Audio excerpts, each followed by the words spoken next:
우리는 지난 시간까지 거룩한 야망을 가지자라는 주제로 네 번의 말씀을 먼저 나누었습니다. 첫째, 하나님을 전심으로 찾고 하나님과 동일한 비전을 품자. 둘째, 하나님의 눈으로 세상과 사람을 바라보며 아파하는 마음을 가지자. 셋째, 자신의 연약함을 바라보며 상한 심령, 통회하는 눈물을 소유하여 정결한 마음, 정직한 영으로 새롭게 하시는 은총을 덧입자. 그리고 넷째, 잘못된 생각, 잘못된 가치관, 습관들을 끊어내고 예수님 닮고자 하는 결단력 있는 변화로서의 단호한 믿음을 소유하자. 네 번에 걸쳐서 우리가 거룩한 야망을 가지려면 이래야 됩니다 라고 말씀을 나누었습니다. 오늘은 마지막으로 전략이 중요하다라는 말씀을 잠시 나누고 싶습니다. 이 땅에 일어나는 모든 일들은 전략이 없어서라기보다는 전략을 잘못 세워서 실패하는 경우가 많습니다. 특별히 하나님 아버지의 마음, 하나님의 마음을 품고 하나님이 주시는 비전을 이루어가기 위해 중요한 것은 하나님 마음에 합한 전략을 세우는 것입니다. 오늘 재활용이 참 잘 됩니다. 수학과 교수가 수업에 들어와서 칠판에 분필을 들고 숫자 3개를 씁니다. 여기 있길래 재활용해 봤습니다. 어떤 숫자가 있습니까? 248. 그리고 학생들에게 묻습니다. 여러분 답이 무엇입니까? 답이 무엇입니까? 뭐라고요? 뭐라 하시는데 잘 안 들립니다. 258, 2584? 248이 답입니까? 각각의 숫자가 248이 있는데 무엇이 답입니까? 권사님 참 똑똑하십니다. 답이 무엇입니까? 라고 물으니까 학생들이 생각합니다. 248. 저걸 더하면 248. 더하면 14입니다. 이러고 답합니다. 그럼 교수님이 아닙니다. 고개를 저었습니다. 다른 학생이 가만히 생각합니다. 248. 수열인 것 같습니다. 2가 나오고 4가 나오고 8이 나왔으니까 다음엔 16입니다. 교수님이 아닙니다. 이랬습니다. 또 다른 학생이 도대체 뭐지? 248. 곱하기로 해봅니다. 곱하면 어떻게 됩니까? 248, 88에 64. 64입니다. 그러니까 교수님이 여전히 아니라 그럽니다. 학생들이 나름대로 막 머리를 굴려가며 답을 얘기합니다. 모두 아니라고 얘기합니다. 마지막에 그 교수님이 입을 열어 학생들에게 말합니다. 여러분은 답을 찾는 일에만 골몰하느라 한 가지 중요한 질문을 빠뜨렸습니다. 우리 신정숙 권사님과 같은 질문. 어째서 칠판에 적힌 숫자를 보며 문제가 무엇입니까? 라고 질문하는 사람이 한 사람도 없습니까? 문제를 모르니 답을 알 수 없는 거지요 라고 말했답니다. 권사님 어디서 이거 이야기가 들으셨어요? 이야, 전 솔직히 당황했습니다. 올바른 질문을 해야 올바른 답이 나오듯이 거룩한 야망을 가지려면 하나님의 마음에 합한 전략을 잘 세우는 데서부터 시작해야 합니다. 그리고 그 전략의 시작, 우선순위는 건강에 있지 않고 물질에 있지 않고 명예와 권세와 지식에 있지 않습니다. 예수님께서 가르쳐 주셨듯이 오늘 우리가 읽었듯이 먼저 그의 나라와 그의 의를 구하는 것에서 시작해야 됩니다. 고린도전서 10장 31절 말씀처럼 먹든지 마시든지 무엇을 하든지 하나님의 영광을 위하여 하는 것을 우리는 항상 우리의 우선순위로 잡아야 하는 것입니다. 성공하는 사람들의 첫 번째 특징은 우선순위를 안다는 것입니다. 오늘 저와 여러분이 안고 있는 문제들을 한번 기도 제목들을 생각해 보시기 바랍니다. 그리고 그 문제를 해결하기 위해 오늘 여러분이 가슴에 품고 있는 계획, 실제로 실천하고 있는 일들도 한번 생각해 보시기 바랍니다. 그리고 아주 근본적인 질문을 던져보시기 바랍니다. 나의 이 모든 생각과 계획들이 하나님 나라에 무슨 도움이 되는가? 과연 이 일을 통해 어떤 의로운 일들이 이루어지고 있는가? 오늘 우리의 꿈과 비전에 기도하는 내용에 이런 근본적인 질문이 없다면, 그런 물음이 없다면 우리의 간구는 확신과 능력을 잃고 말 것입니다. 먹든지 마시든지 무엇을 하든지 나는 주의 영광을 위해 살아, 이 확신이 있어야 기도해도 하나님은 날 도우실 거야, 이 확신을 더불어 갖게 되는데, 우리에게 근본적으로 우리 자신에게 나는 무엇을 위해 살지? 내가 어떻게 살아야 하나님이 기뻐하시지라는 질문 없이 살아가기 때문에 우리가 하나님께 하는 기도도 막연해질 수밖에 없고 그 확신도 불분명해질 수밖에 없는 것입니다. 그런 의미에서 우리가 거룩한 야망을 가지기 위해 중요한 전략은 매사에 하나님을 먼저 생각하는 것입니다. 그러면 절대로 우리는 손해볼 일이 없습니다.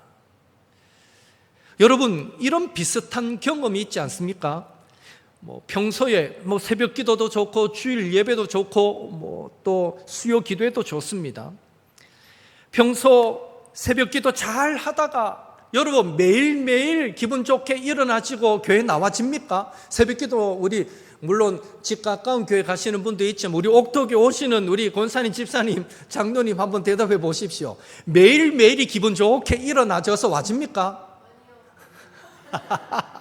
너무 강하게 아니요. 예, 맞습니다.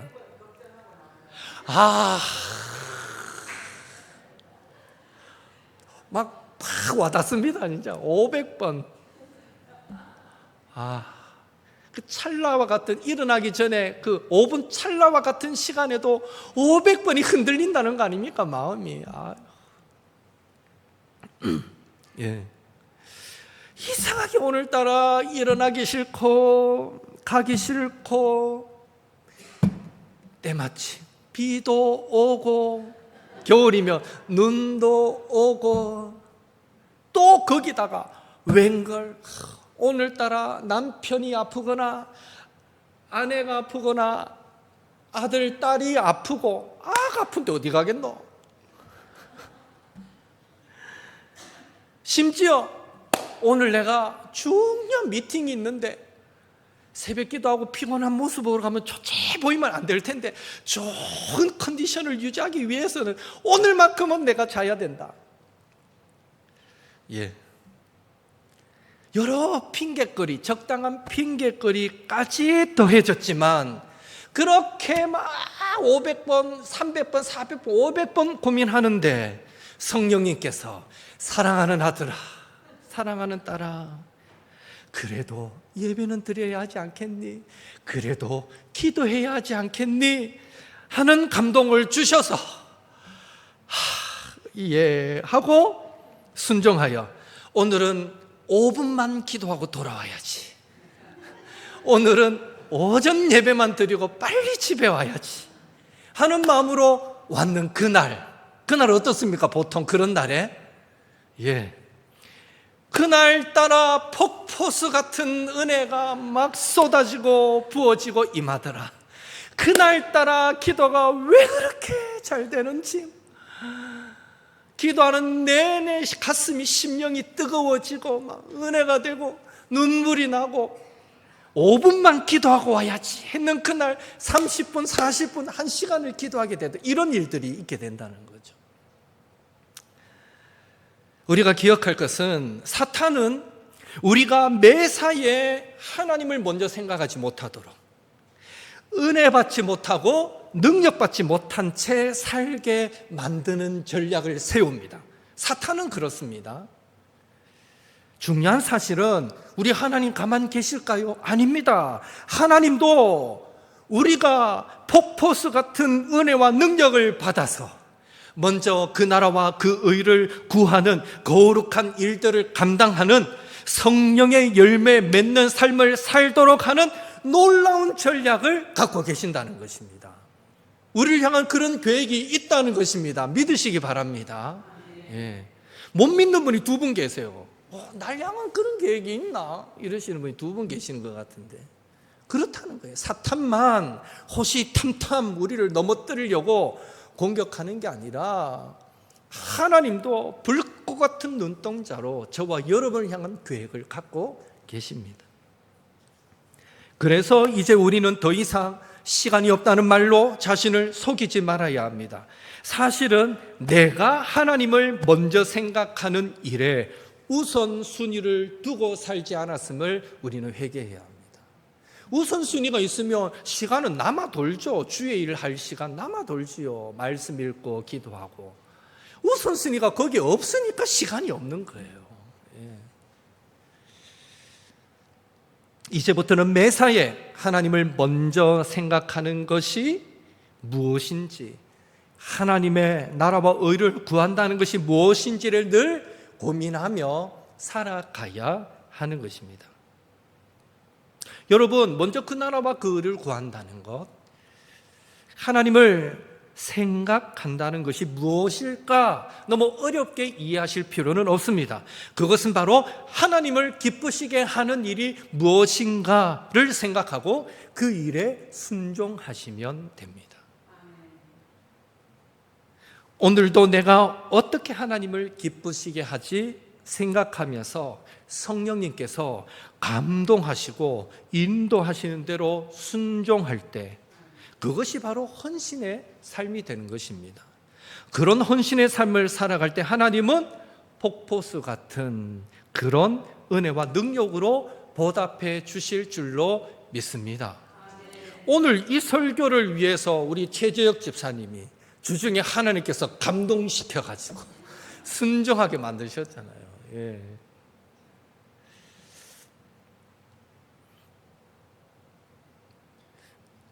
지난주는 이원남 우리 성도님도 뭐 생일을 맞이한 것도 아니고 특별히 좋은 일이 생겼던 것도 아닌데 일상적인 삶을 살았는데도 옥토교회 성도들 더운데 감주 떡 주면 좋겠다.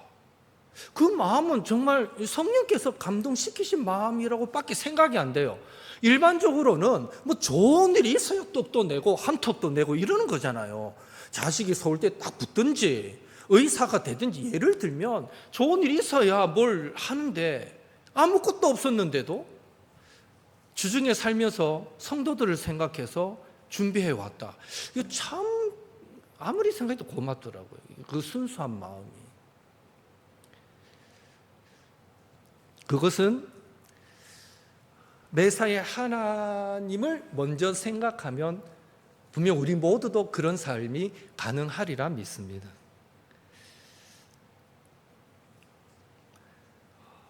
(50일) 기도학교 마치고 사실 또 그런 헌신의 삶을 살아갈 때 하나님은 우리에게 폭포수 같은 은혜, 능력으로 보답해 주실 줄로 믿습니다. 50일 기도학교 마치고 종교개혁지 탐방하고 돌아올 때 제가 저번에 말씀 한번 드렸는데 저는 걱정이 많았어요. 야, 그 50일 기도학교에 그 열기가 식어졌으면 어떡하지? 근데 웬걸 와보니까 새벽에 와보니까 평소보다 5명이나 더 새벽 기도에 와서 열심히 기도하고 계시더라고요. 얼마나 감사하든지. 그래서 제가 그건 분명 주님이 주신 마음에 순종한 거죠. 야, 이왕 기도 시작한 거 계속해봐라. 성령께서 말씀하실 때 그래 한번 순종해보자. 이건 사람의 의지와 결단이 저는 아니었다고 생각합니다. 그렇게 순종해서 기도하신 분들이 생겨난 거죠. 하나님 은혜인 것 같아요. 그런데 그 얘기를 했더니 또 그중에 한두 분이 더 50일 기도학교 끝나고 다 멈춘 줄 알았더니 여러 명이 새벽에 나와 기도하고 있다고. 그러면 내가 질 수 없지. 선한 믿음의 경쟁을 하며 또 몇 사람이 더 주님 앞에 나와 내가 기도해야 되겠다. 그 역시 하나님을 먼저 생각하고 하나님을 기쁘시게 하는 게 뭘까에 대한 고민의 답이고 순종이다, 헌신이다 라고 저는 믿습니다. 그렇게 기도의 제단을 쌓기 시작한 성도들이 지금까지도 벌써 몇 개월이 지났는데요, 지금까지도 꾸준히 새벽자리를 지켜가고 있는 것을 볼 때 우리 하나님이 얼마나 기뻐하실까, 그런 생각을 해봅니다. 일을 행하시는 여호와, 그것을 만들며 지어 성취하시는 여호와, 그 이름을 여호와라 하는 이가 이와 같이 이르시도다. 너는 내게 부르짖으라. 내가 내게 응답하겠고 내가 알지 못하는 크고 은밀한 일을 내게 보이리라. 아멘. 하나님을 먼저 생각하고 기도하고 예배하고 순종하려는 자에게 하나님은 이미 예비해 두실 놀라운 일들을 보게 만들어 주실 줄로 믿습니다.